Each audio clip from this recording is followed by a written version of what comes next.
juste avant, petit instant promotion, profitez de mon partenaire maillot pour acquérir des maillots répliques de bonne qualité. Je le rappelle, ce sont des maillots répliques. Vous pouvez avoir des écharpes, des maillots vintage. En ce moment, il y a vachement pas mal de promotions, donc profitez-en.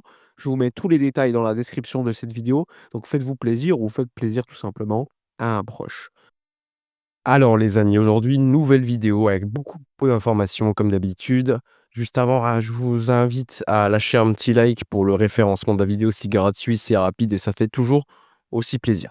Alors c'est parti, on va débuter par le sujet de la statue pour Lionel Messi. Donc Laporta hier était en conférence de presse, enfin pas vraiment une conférence de presse, mais plutôt une session questions-réponses lors d'un forum de livres. Il faut savoir que l'un de ses amis, Xavi Torres, qui est un journaliste pour Radio Catalunya, avait invité Laporta. Donc Laporta a répondu à certaines questions.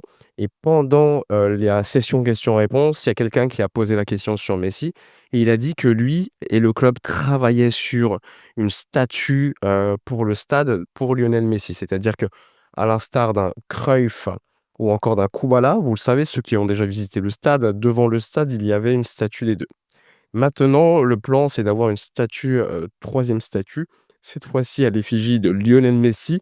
Donc évidemment, il explique que pour le moment, il n'a pas choisi le design de la statue, qu'il doit en discuter avec la famille. Mais en tout cas, le plan, c'est d'avoir une statue pour commémorer, Lionel Messi, la légende ultime du FC Barcelone, le meilleur joueur de l'histoire du club et le meilleur joueur de l'histoire du football tout court. En tout cas, ça permet également de calmer un petit peu, les ardeurs de certains qui critiquent énormément Laporta. Il faut savoir que les relations entre Laporta et Messi, aujourd'hui, sont encore très mauvaises et donc d'une certaine manière, Laporta sait que les journalistes le savent et pour calmer un petit peu cela, il veut quand même, montrer qu'il a du respect pour Messi et cetera. Il ne faut pas oublier non plus que c'est une question de communication. Il y a également les élections qui arrivent. Il y a peut-être cette crainte que Messi s'affilie à un précandidat autre que Laporta. Alors, c'est très peu probable parce qu'on le sait, Messi, c'est quelqu'un qui n'a pas tendance à montrer publiquement ses opinions sur des éléments aussi importants que les élections du Barça. Mais en tout cas, il peut y avoir un rapprochement avec d'autres candidats et dans ce cas-là, Laporta serait dans une situation beaucoup plus difficile qu'aujourd'hui où là, il est encore le favori. Donc, c'est également quelque chose qu'il faut tenir en compte. En tout cas, annonce hier de Laporta qui explique qu'une statue à l'effigie de Messi est bien prévu, devant le stade. Donc c'est quand même pas mal. Dites-moi d'ailleurs dans les commentaires quelle est l'image que vous mettriez comme, statue pour Lionel Messi. Il y en a beaucoup qui parlent, par exemple, de la célébration de Messi, au Bernabéu, mais j'ai envie de vous dire, cette statue devrait plutôt avoir lieu devant le stade madrilène. Sinon, moi j'aime bien, la célébration, on va dire, contre Chelsea, je crois, où il met, les deux bras, un petit peu comme la célébration de, Bellingham d'ailleurs qui l'a copié. Cette célébration, j'aime beaucoup. Ça peut être pas mal comme statut. En tout cas, dites-moi dans l'espace commentaire, quel est le moment, quel est on va dire, l'effigie de la statue que vous aimeriez pour Lionel Messi. Maintenant, passons à une autre information. Il y a le nouveau maillot de la saison prochaine qui a été sorti, officiellement non, mais qui a été, on va dire, leak par certains médias. Alors, il faut savoir qu'on était en live lorsque c'est sorti. Il y a eu beaucoup de réactions, on va dire, plus ou moins neutres, voire négatives. Personnellement, je le trouve classique. Pas de prise de risque, mais vaut mieux pas de prise de risque que certains maillots qui étaient quand même assez mauvais. On était en train de regarder en live hier les maillots de l'année, 2021 là, ouh là là, c'était vraiment cata et donc ça va, c'est un maillot, on va dire neutre. Je pense que certains vont kiffer, d'autres vont se dire: «Bon, il y a rien de différent». C'est plutôt les maillots extérieurs et les turds qui vont être magnifiques, mais en tout cas, je vous mets à l'écran le maillot domicile de la saison prochaine. Dites-moi dans l'espace commentaire ce que vous en pensez. Maintenant, passons à une information relative à Harry Kane, le joueur anglais, j'ai pris un accent, je ne sais pas pourquoi, donc du Bayern Munich. Comme vous le savez, je crois qu'il a 32 ans.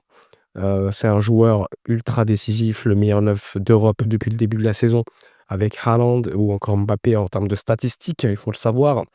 Toujours aussi bon, le Barça serait donc très intéressé et il fait partie de la shortlist que j'ai toujours évoquée, que ça soit en live ou en vidéo. Il y a également Julian Alvarez, il y a également, hem, Ethan Young, il y a également Guirassy, il y en a d'autres.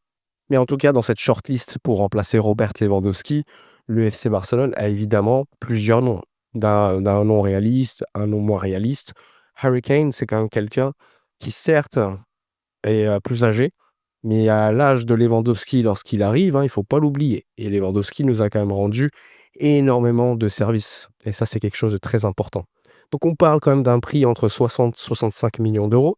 La clause libératoire est à peu près à ces montants-là. Il faut savoir également que le Bayern pense à le prolonger, mais dans le cas où Harry Kane refuse une prolongation, le Barça pourrait être très, très intéressé pour, remplacer Lewandowski, 37 ans, par Harry Kane, 32 ans.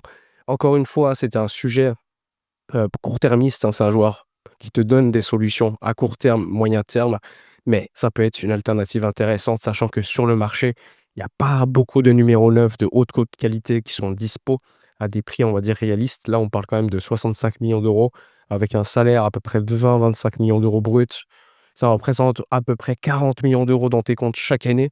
C'est un petit peu la même chose que pour Robert Lewandowski. Donc c'est quand même quelque chose qu'il faut savoir. C'est pas non plus insurmontable, mais à voir la décision de l'Anglais. Mais en tout cas, c'est important de vous le dire, Harry Kane fait bien partie de cette shortlist.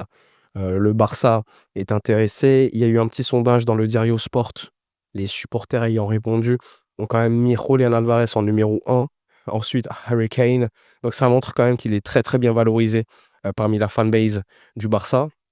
Maintenant, à voir le budget mercato à ce moment-là, si Lewandowski restera ou pas. S'il reste, c'est avec un salaire moindre en tant que remplaçant, mais je sais pas. Avoir un joueur remplaçant de 37 ans, 38 ans et un titulaire de 32 ans, je pense que c'est pas forcément une bonne chose, même en termes salarial, même si Lewandowski, s'il reste, aura un petit salaire. À voir si Ferran Torres sera le backup de ce numéro 9. Est-ce que le Barça misera quand même sur Lewandowski en tant que remplaçant? Dans ce cas-là, que faire avec Ferran? Bref, il y a beaucoup, beaucoup de sujets qu'on va devoir analyser lors des prochains mois. Ça va être ultra passionnant. Voilà, pour faire simple, sur les actualités, on va dire, les plus intéressantes. Pour ceux qui ne m'ont pas suivi, je vous renvoie à la vidéo d'hier pour les retours de blessures. Rafinha, Joan Garcia dispo contre Bilbao. Également, normalement, Pedri contre Chelsea. Et pour le retour au stade, normalement, ça sera contre Alaves. Le Barça veut toujours que ça soit contre Bilbao, mais mon intime conviction, je pense en tout cas que ça sera contre Alaves. Enfin bref, on verra. Le Barça a envoyé tous les documents. Maintenant, c'est à la mairie de Barcelone de visiter le stade, vérifier si la sécurité de la phase 1B est suffisante pour accueillir des gens. On sait que la phase 1A a été obtenue. Maintenant, objectif phase 1B d'ici les prochains jours pour pouvoir accueillir un match.